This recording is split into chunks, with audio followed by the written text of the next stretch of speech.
couldn't even believe what was happening to me. Like me, RODERICMARTEZ, in jail, booked, down at the courthouse, fingerprints? No. Let me out. Lil Max with me, he the wave.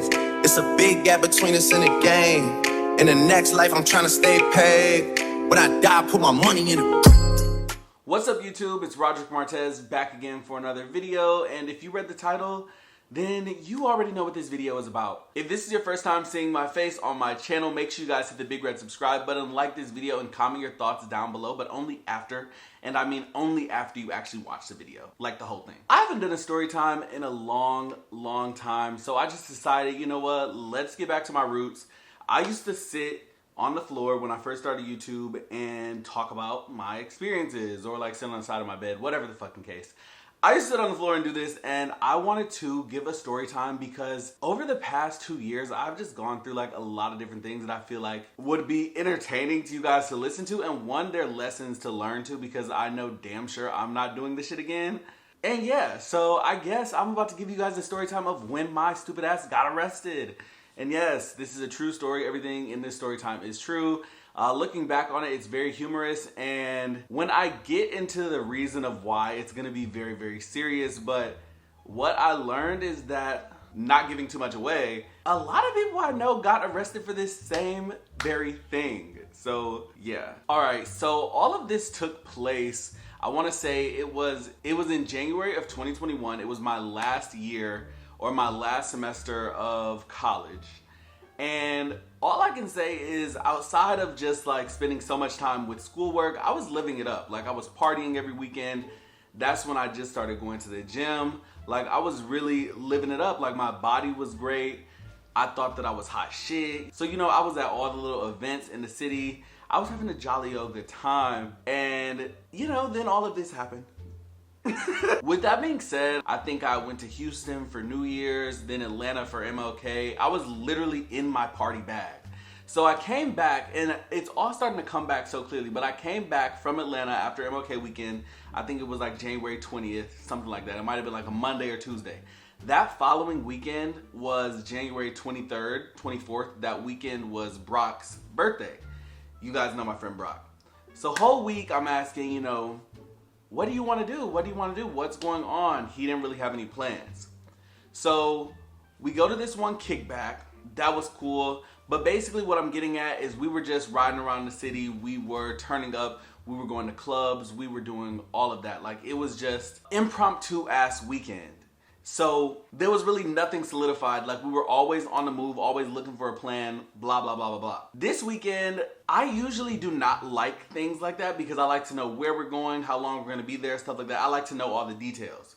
Like, I'm a very spontaneous person, but I would just like to know what we're doing.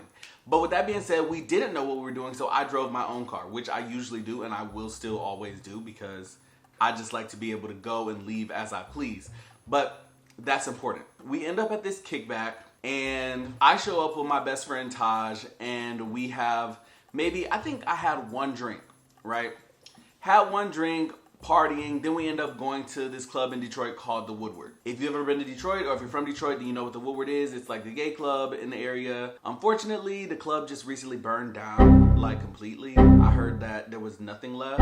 So yeah, rest in peace to the Woodward.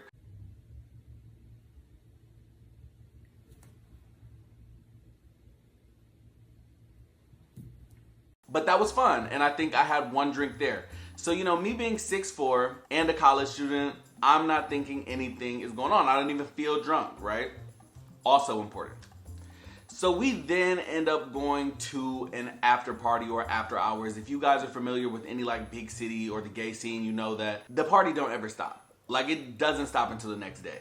Especially if you're from Atlanta, like, you know about after hours, right? The clubs don't close until 8 a.m. So we end up going to an after hours, and you know, I wasn't planning on staying out late at all. Now in Detroit, what I will say about these after hours is they're usually very ghetto, like ghetto as hell. And I was on the east side of Detroit. So I'll tell anybody, like, I am from the suburbs. I don't typically claim Detroit unless you literally ask me, like, where am I from, and I know you're not from the area. Then I'll say Detroit, because yes, I'm from Metro Detroit, but I'm from the suburbs. And people from Detroit and people from these cities, like, they be so hell-bent on telling you that you're not from there. I don't want to be. Like, I'm very content with where I'm from. I just used Detroit as a reference. Like, I ended up living in Detroit. I paid for an apartment in Detroit. You know, I was a resident of Detroit for a little bit. I'm from the suburbs, which means, you know, I'm used to a certain thing, meaning I don't really belong in certain environments, or I'm just not comfortable in certain environments. This is not me talking down on the inner city. This is just, you know, what I'm used to. You guys know different territories and different cities. Like, you guys know the neighborhoods, where to go, where not to go. If you don't know shit about this area, you really probably shouldn't be there, because you don't know how to protect yourself. You don't know how to watch your back. You really don't know nothing about the area. You don't know anything about the activity. None of that shit. I'm here, mind you, I said I had taken about, let's just say, 2 drinks at this point. It's probably about 1 a.m. I really did not feel anything, blah, blah, blah. I was messing with somebody who was like in the party scene at the time, and he was really close with the DJs, the promoters, and all of that stuff. So he was at this party. So me and my friends had just, you know, finagled our way into a bottle of Patron. And we had like just started like taking shots of it. You know, I'm not thinking anything of this because, you know, I do this all the time. This is just something that we do. When we go to the club, we're in a section, it's 10 of us, we have a bottle of Patron or a bottle of Douce, bottle of Don Julio.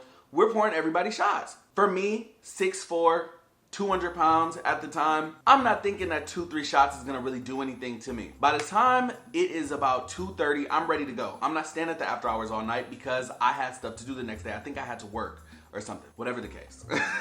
I'm trying to go. So it's kind of winding down. I think I ended up leaving at about 3 o'clock. So my group of friends, we walk out.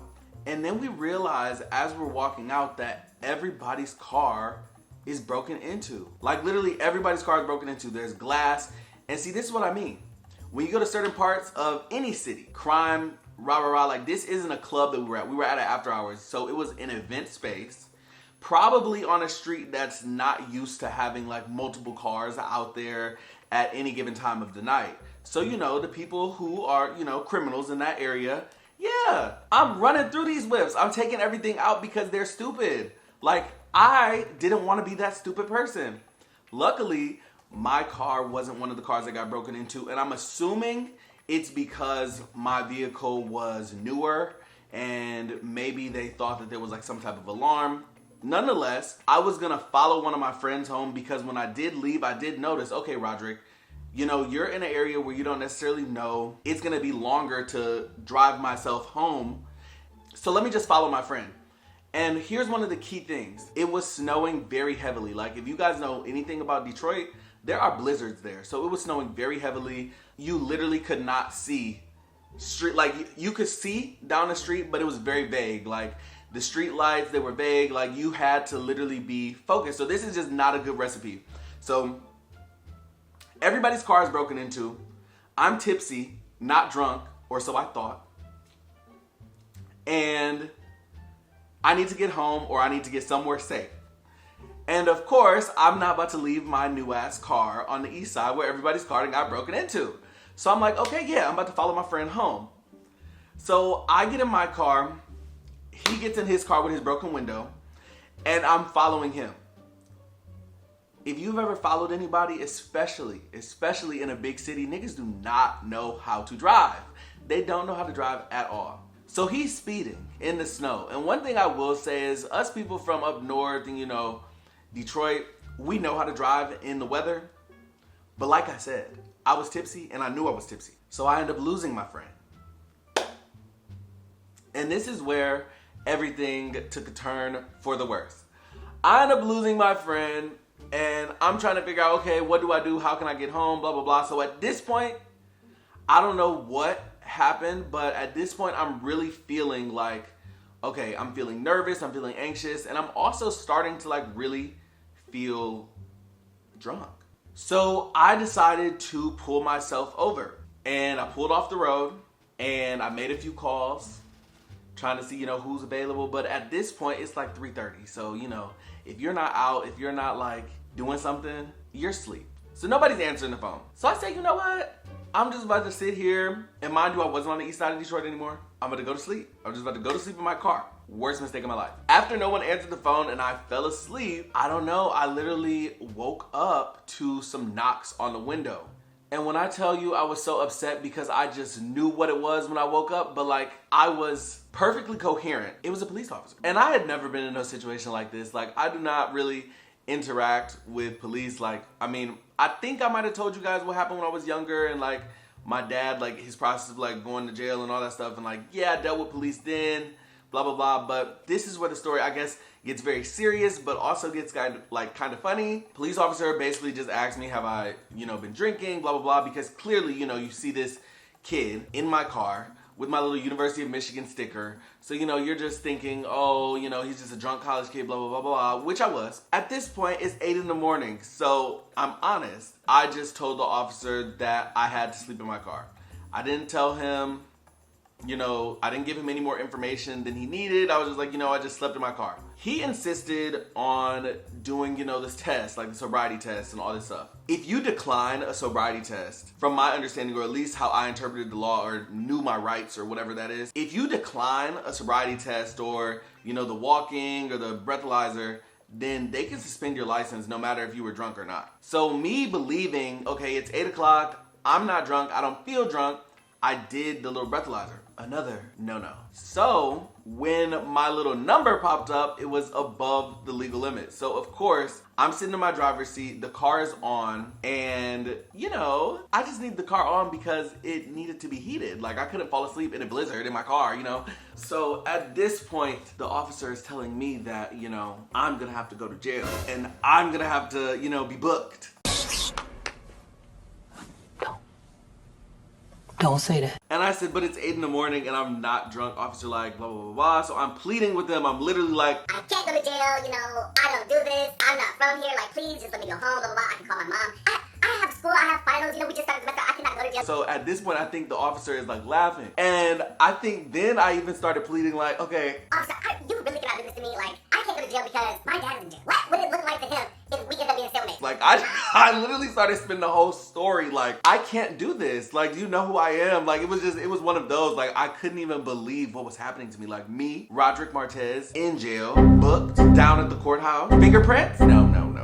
Let me out. He just like bust out laughing, but I was like, officer, this is not funny. So me and him over here like really going back and forth. And this is a state trooper. Like, I mean, I have to like really and honestly truly be thankful, even though that this happened and I did get arrested and I did go to jail. I have to be thankful that, I wasn't mistreated. Yeah, I have to be thankful for those things. And one thing it did do was it served as a lesson for me. So like I said, he told me that I was gonna have to go to jail, blah, blah, blah. He gave me a few minutes to get my thoughts together and, he read me my little rights. He then told me, well, I'm gonna have to handcuff you. Do you want a few minutes to breathe? Like, he was literally working with me because I was just so taken aback by this whole thing. And I honestly think that he got a kick out of it. And I literally was like, can you just let me go home? Like, please. He said, well, Roderick, I can't let you go home because I've already recorded this whole thing. I have a body cam, like, I have duties, this is my job, blah, blah, blah. I said, you know what? Fine. So at this point, I've accepted the fact that I'm gonna be booked in the jail. Oh my God, I wanted to cry. So at this point, I have put everything in the car. I knew my car was getting towed. He told me that I had to turn around so he could put the handcuffs on me. So he put the handcuffs on me and I'm literally standing there with my hands to my back like this. It's just horrible, right? So it's just very uncomfortable. If you guys have ever been arrested, you know that it's very uncomfortable. So I told the officer, I'm like, officer, this is already the worst day of my life. I am not a threat. I think you know that. I have so many things to lose. I already do not want to see my dad in jail. Can you just make this easier for me? Can I use my phone while I'm in the car?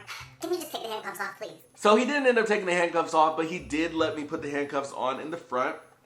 And then I told him that I'm 6'4" and I can't sit in the back seat. So he let me sit in the front of the car with him. And I think that he literally knew that I wasn't a threat. And I feel like we're having a whole conversation, mind you, on our way to the jail. And he's telling me about his kids and how they're my age. And, one of his sons actually was in the same situation as me. And mind you, this is a white man. So I'm over here. At first, I thought it was going to be rough. But as it should have been. Like, I did make a mistake. Like, I was caught red-handed. Like, I was doing something wrong. I take full responsibility for that. But I think that it was just great on his end that, there was still light about the situation even though I was going to jail. He let me sit in the front with him. He's telling me, all of the things that I have going on, like I don't have a record at all. It's not gonna do much, this and that, blah, blah, blah, blah, blah. By this time, I think you guys can already tell that. At this point, I think you guys can already tell what I was gonna be charged with. Luckily, that was not the case in the end, but he ends up taking me to the first stop, which wasn't the jail, but this was where I had to like get fingerprinted and stuff. I ended up meeting another officer. These other officers over here kikiing about me. They're talking about, oh, look at this kid, he doesn't even belong here, blah, blah, blah. So then everybody is coming up to me talking about, you know, you really messed up, blah, blah, blah, but it's okay. Like, at least we got you, at least you didn't get hurt. Well, I know I didn't get hurt because I pulled myself over. When I knew, like, I know this doesn't really matter, but yes, I pulled myself over. I tried to make the best decisions in order to, you know, help myself or be safest when I had to get out of a situation of duress because everybody's car was broken into and, you know, I just don't have time for that myself. But yeah, so everybody is over here being, you know, daddy cop, talking about, you know, Roderick, you can't do stuff like this anymore. Okay, I get it. Cool, I get it. So we end up going to the jail. I get to the jail and it's just weird. It's literally like the movies. Like, you know, they press a button, they have to unlock the door, a cop comes, open the door, let you in, they look at your clothes, then they press a button, open the next door. So I get in finally. They're like, oh, what are you doing here? We see your ID, you go to the University of Michigan, you shouldn't be here. So everybody's making it a joke, like it's just a joke. So this is when it's time for me to get mugshotted. So I go mugshot, and I know you guys like have seen me like get my nails done and stuff. I used to have designs, all types of stuff, designs, flowers, everything on my nails. As I'm getting my mugshot picture, one of the police officers is like, hey, do you want to show them your pretty mani-pedi? Everybody in the room busts out laughing. My mugshot is me smirking. Don't try and look it up because it's not there. But yeah, it was just an experience. So they end up putting me in my first cell. So they told me that I was gonna be able to leave that day. I just had to wait until, you know, my breathalyzer test came back 0. So I'm in this cell and they try and feed me some rice, so I guess with like sweet and sour sauce on it, and popcorn chicken, and like bread with mayonnaise. I know it sounds crazy, but there was this guy in the cell with me and he was telling me about the food, and then he told me that I shouldn't drink the water because they've sweetened it with, you know, stuff that makes your testosterone levels go down. And then he starts asking me for my phone calls. And it's not like the movies where you only get one phone call. I had multiple. Like, I don't know what it was. I think that, I don't know how, but like I had like 7 calls. And I just called my mom and talked to my mom.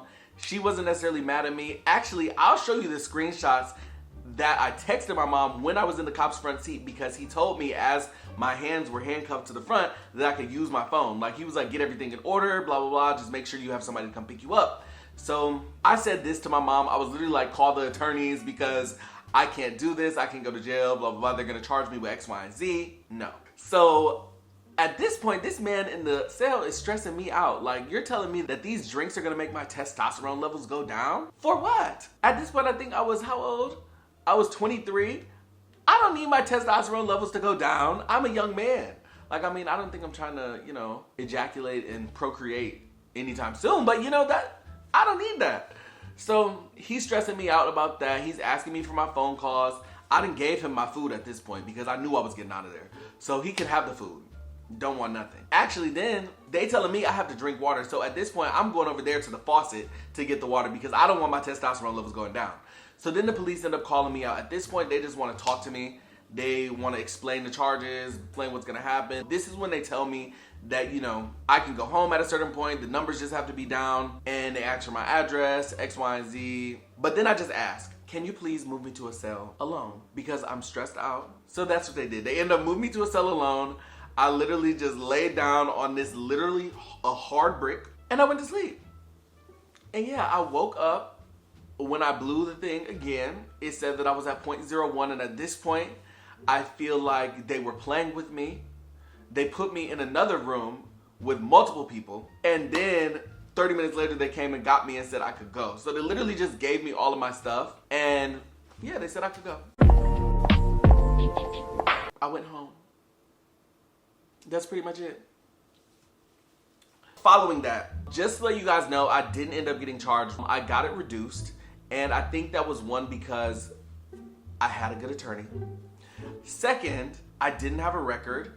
And third, I totally explained the situation to or better yet, my attorney explained that I pulled myself over, the situation of duress. I had pictures of my friends' cars. Like, it was a whole thing. Like, there were reasons as to why this had happened, because like I'm just not the type to get in the car and, you know, drive while intoxicated. Like I can, at this point, like I make a very good amount of money. Like it's so simple to call an Uber, and honestly I don't like driving anyway, so yeah, call that Uber.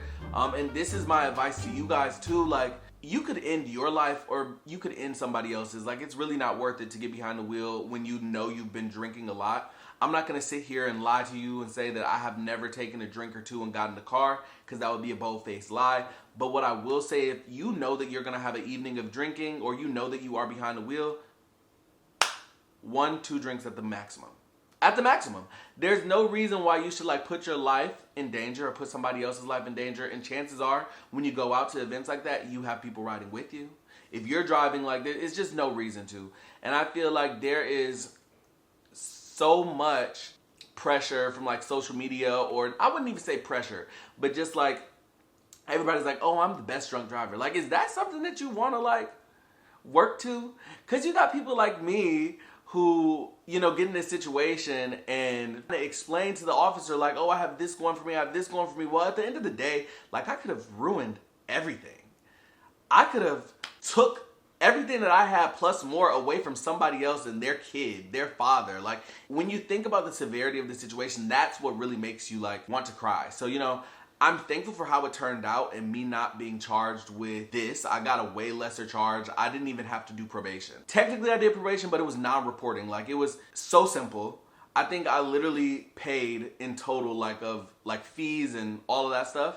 I think I only paid like $1,500 to $2,000, and that is way less than what I know other people have paid before. Like people pay $5,000 to $10,000 for stuff like this. I had a friend who she had to do probation for a year, and she had to literally go and drop or go and pee in a cup twice a month. The lesson from all of this that I want you guys to take is do not drink and drive. It's not worth it, and yeah, you never know what you could be losing when you step behind that wheel. That's really it.